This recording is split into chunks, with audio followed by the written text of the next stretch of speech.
This is the world's lightest long-distance aircraft. This American-built £1.5 million Virgin Atlantic Global Flyer begins test flights for its around-the-world trip with pilot Steve Fossett at the controls.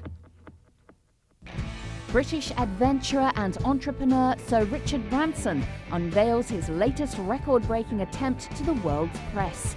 Branson is hoping that pilot Steve Fossett will be able to fly the space-age aircraft in a circumnavigation around the world without refueling.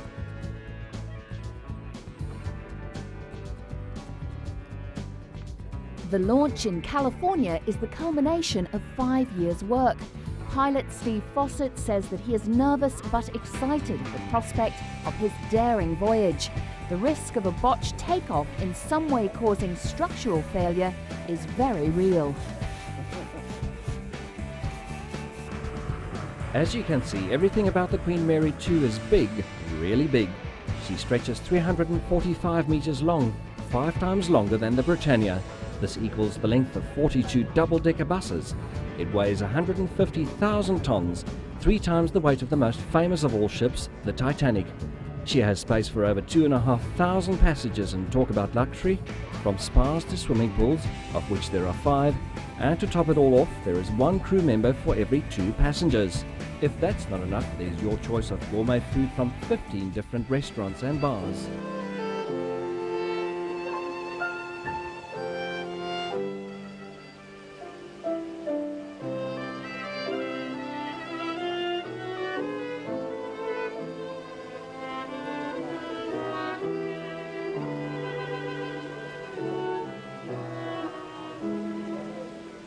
But let's not stop there. With a theatre as well as a cinema, a casino and an art gallery with £3 million worth of work, this is one luxury liner.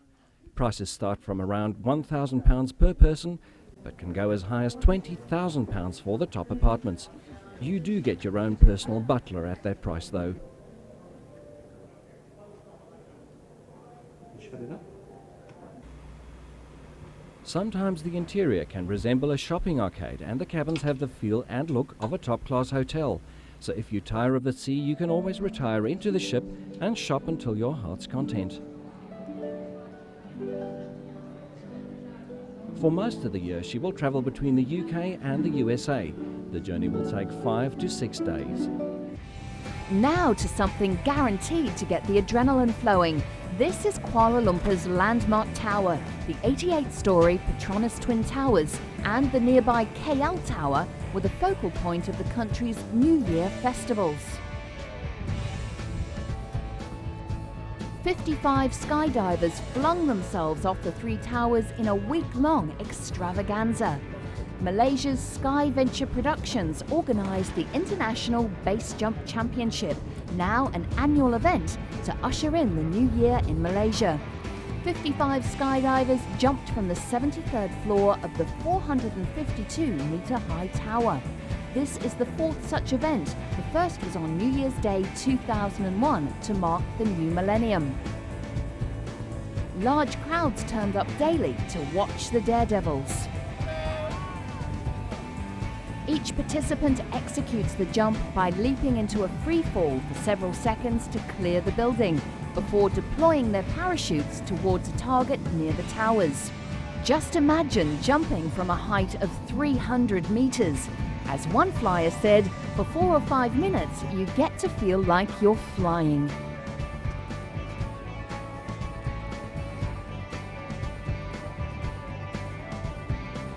The jumpers come from around the world, from places such as Europe, North America, New Zealand and Australia. Sky Venture chairman Jasmina Jacinta Lee says that the event has put Malaysia on the world map for extreme sports. There aren't many countries that allow jumps from buildings. In most countries, legal waivers do not protect the owners from legal action, so divers leap at night and flee when they land. You need to have a lot of courage and skill to base jump. Base stands for building, antenna, span and earth.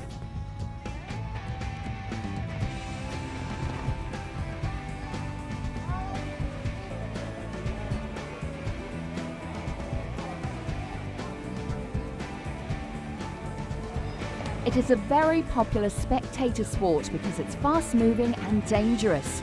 There is an element of suspense and exhilaration as you watch the base jumpers perform their acrobatics and skilled landings. The Malaysian Championship has become a major event on the extreme sport calendar, and this sport definitely ranks up there amongst the most extreme.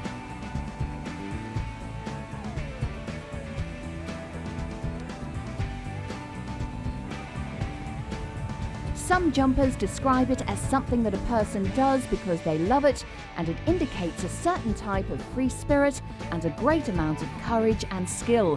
One such jumper has made over 250 jumps across the world. It is not only men who jump, but there are many women who take the dive and compete.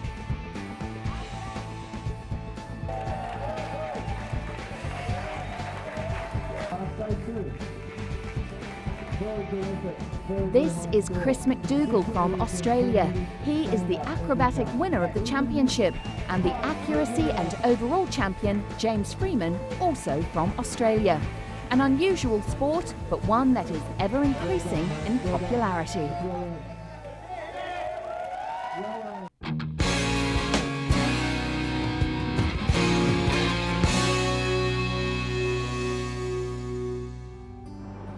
Our next story is about eggs, not your common chicken egg, but the exclusive Fabergé eggs, the world's largest private collection of the fabled Fabergé Imperial Easter eggs. The collection also includes other Fabergé creations and is estimated to be sold at between 90 and 120 million US dollars, auctioned by Sotheby's Auction House. This is a preview of the highlights.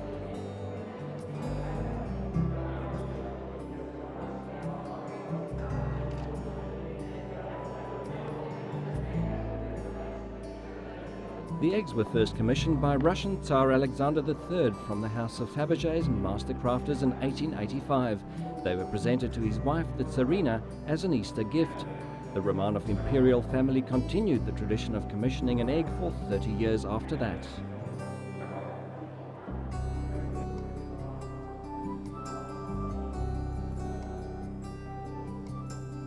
These eggs are not only beautiful and unique, they are also extremely rare and steeped in history.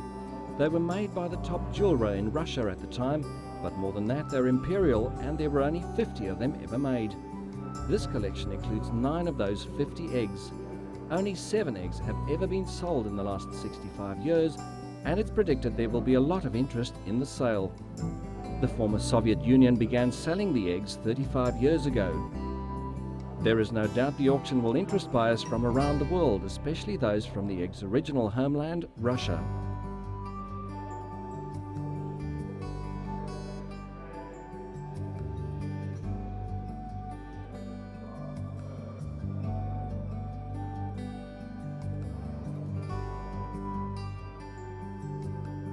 The highlight of the auction will be the coronation egg, which is 12.7 centimeters high.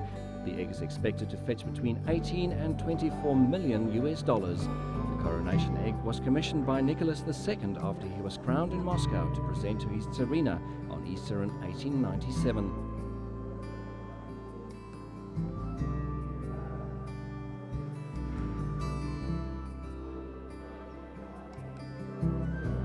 Everywhere, Fabergé is a household name.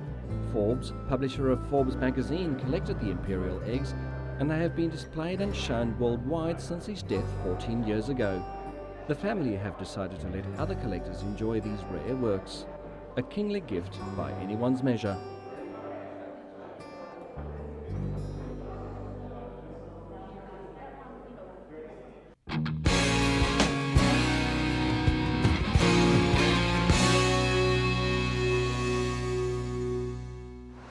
And now onto the environment, searching for the first green shoots of spring. These children and their parents are part of a growing network of volunteers in Britain who are looking out for the first plants, butterflies and other signals that spring is coming. And what they are uncovering is a clear trend. They are seeing that spring is getting earlier and winter is being squeezed, and everything is coming forward about 3 weeks.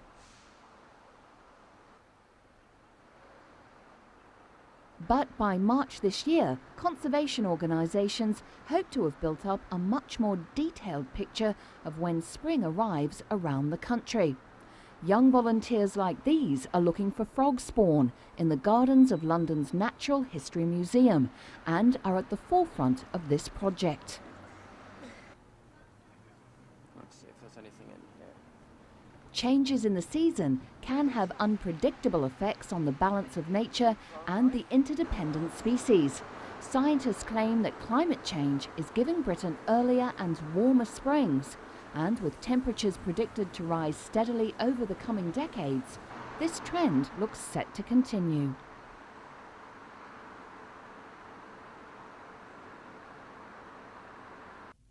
And across the globe there's more good environmental works going on.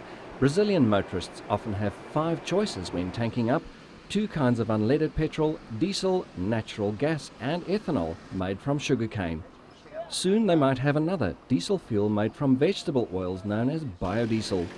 It's a fuel derived amazingly from vegetable oils or animal oils, and it is suitable for substituting diesel oil. Plus, it can be used without having to change the structure of a vehicle's engine.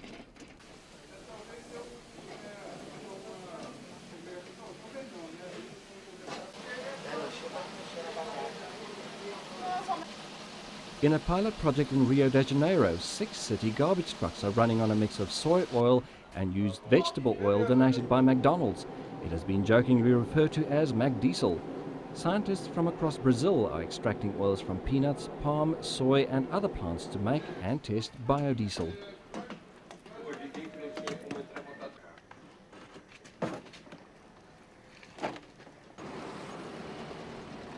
According to researchers, the fuel contains no petroleum products.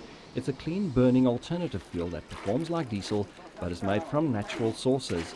This will help reduce the pollution problem that inflicts Brazil.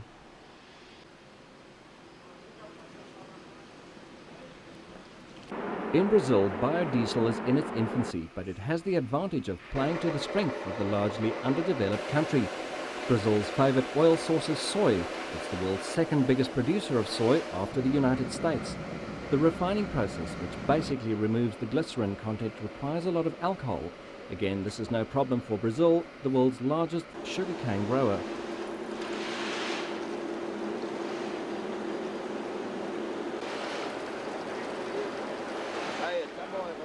This will certainly make Brazil an example of how countries can conserve the environment, the quality of human life, and still be economically viable. The biggest potential market is truckers and long-distance bus companies. They consume more than 90% of the diesel fuel sold in Brazil and 42% of petroleum fuel. Another innovative idea.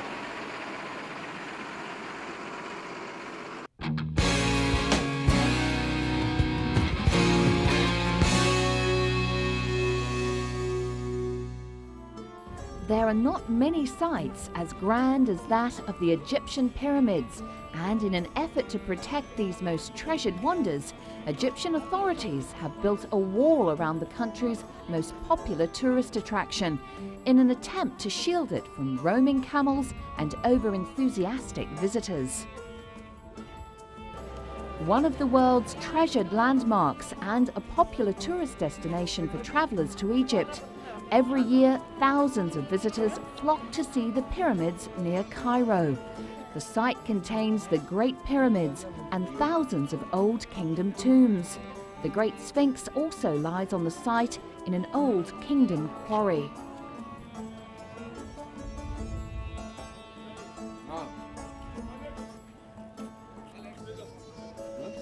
The large influx of visitors and generally uncontrolled tours around the area have caused reason for concern. Archaeologists in Egypt are generally unaware of the pressing need for protection of archaeological sites from tourism. The site of the Giza Pyramids is the only site in Egypt for which a site management plan was put into effect in 1988, and now the protective wall has been finished.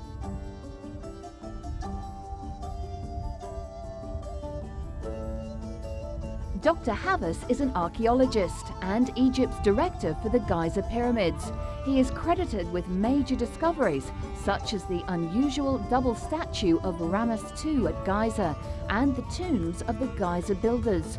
He says it is about time mass tourism to the pyramids is organized and controlled. This would help preserve them for all and future generations to enjoy and marvel at. There is definitely a need to limit and control the amount of tourists to protect this fragile and vulnerable wonder of the world. The wall will limit the access, and situated so close to the town, the wall is extremely important in isolating the pyramids from the ever-encroaching town.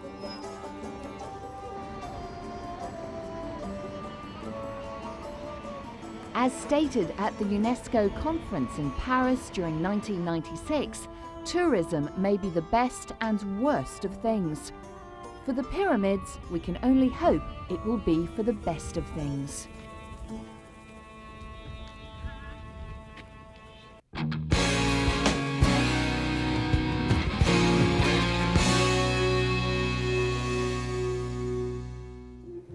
And now we move into the world of fashion, and certainly one of the capitals of fashion is Milan in Italy. It was the sky and its colours and the elements that have inspired Italian fashion designer Gay Matteolis in his collection exhibited during Milan's Fashion Week. He has made his name as one of Rome's hottest young designers, and his skill as a tailor made its way onto the ready-to-wear catwalk. He has kept his female silhouette simple and tight, with the occasional flights of fancy. As heavy autumn clouds glowered over Milan Fashion Week, Italy's top designers reminded the crowd of editors and buyers how to dress down summer style. Achieved even with Armani's famous smart suits, featuring loose navy trousers on an elasticated hip band. Blue and white stripes decked everything, from the neatly cut jackets that have made Armani the staple of thousands of women's wardrobes to tiny bikinis. The look was more beachside stroll than summer city work, as Armani wove this year's belly button trend into his suits.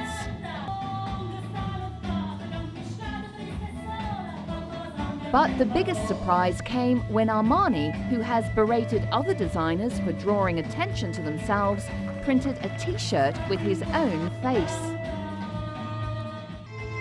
Palombo, who often uses the catwalk to make political fashion statements, paid homage to Princess Diana as what he called representative of women's fragility by tacking pictures of her wearing a halo over short summer dresses.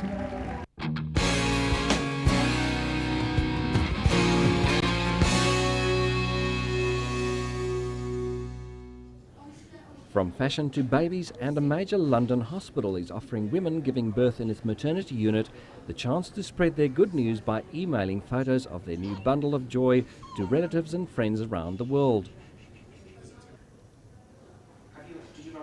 We all know that the birth of a baby is a momentous and joyous event for any couple, but it's also a piece of joyous news they want to share quickly with their loved ones. The Royal Free Hospital in London is now offering couples, particularly those from overseas, the chance to take photos and email them worldwide. Over a quarter of women who give birth at the unit are not British citizens, and the staff at the maternity unit felt that a service was needed to help the women feel less isolated and distant from families and friends. Actually, enabling loved ones to see the baby is very important to most new parents. £2,000 worth of equipment was donated by a software manufacturer for this pilot scheme. If it proves popular, it could be extended to maternity units around the country, and staff say it's proven very popular since its inception. And for those yet to come to grips with a finer point of email, the system produces instant, high-resolution prints of the baby and proud parents to put into the family photo album.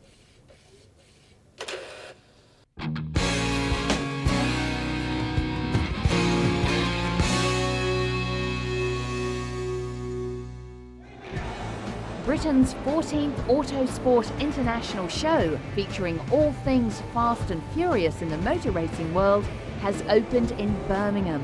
More than 800 exhibitors are on hand, reflecting the growing interest in motors, from stock car racing up to Formula One. This year's show is expected to attract around 90,000 visitors. Some £400 million worth of business will be conducted during the course of this 4-day event, as tradespeople and the public come under the one roof at Birmingham's NEC. The show kickstarts the motorsport season in an industry which, in the UK alone, is worth an estimated £52 billion. This is the place where contracts and sponsorship packages are set up for the rest of the year. It's where all the business gets done. It is a vital part of the motorsport calendar. With a yearly growth of 10%, the size and success of Autosport International illustrates the British fascination with motorsport. And now a story from Sweden, where 15 artists have gathered in the Swedish city of Malmö to try their hand at ice sculpting. The festival, which begins in late December, goes for 2 weeks until the icy masterpieces finally melt away.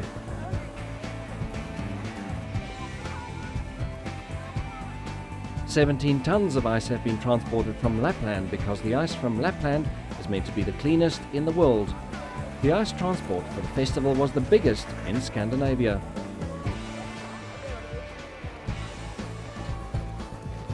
On arrival, the ice was cut into 15 pieces of manageable cubes. The ice sculptors are the major attraction in an attraction park called Winterland.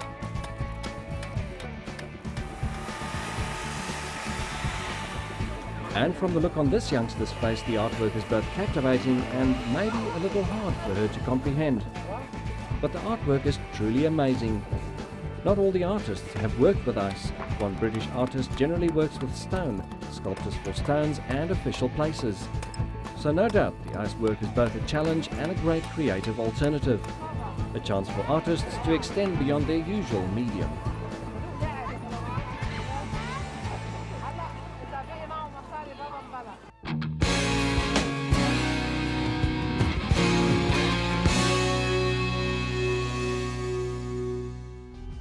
Ever been tempted to take a plunge into icy waters? In Russia, there are people who do, and not only do it, but enjoy it. Solid slates of ice and daytime temperatures of 15 degrees Celsius aren't enough to keep Russia's ice swimmers from taking their traditional plunge on the Orthodox Christmas holiday. The ice swimmers, or walruses as they call themselves, believe that freezing dips help activate and strengthen the body's immune system. They advise that to prepare for winter swimming by regularly pouring cold water over yourself in the shower for weeks ahead of time. But first-time divers are also welcome, as long as they are prepared for a slight shock.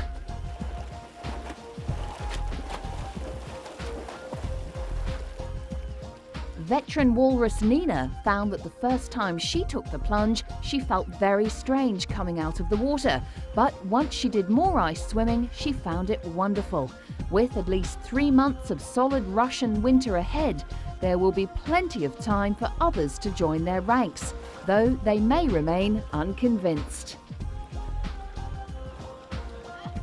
As one woman said, she may do it one day, but for now, she is content to watch whilst rugged up against the cold. It takes a hardy soul to venture into such extreme temperatures, but the walruses swear by its rejuvenating powers. And that's all the time we have left. We look forward to your company next time on Living.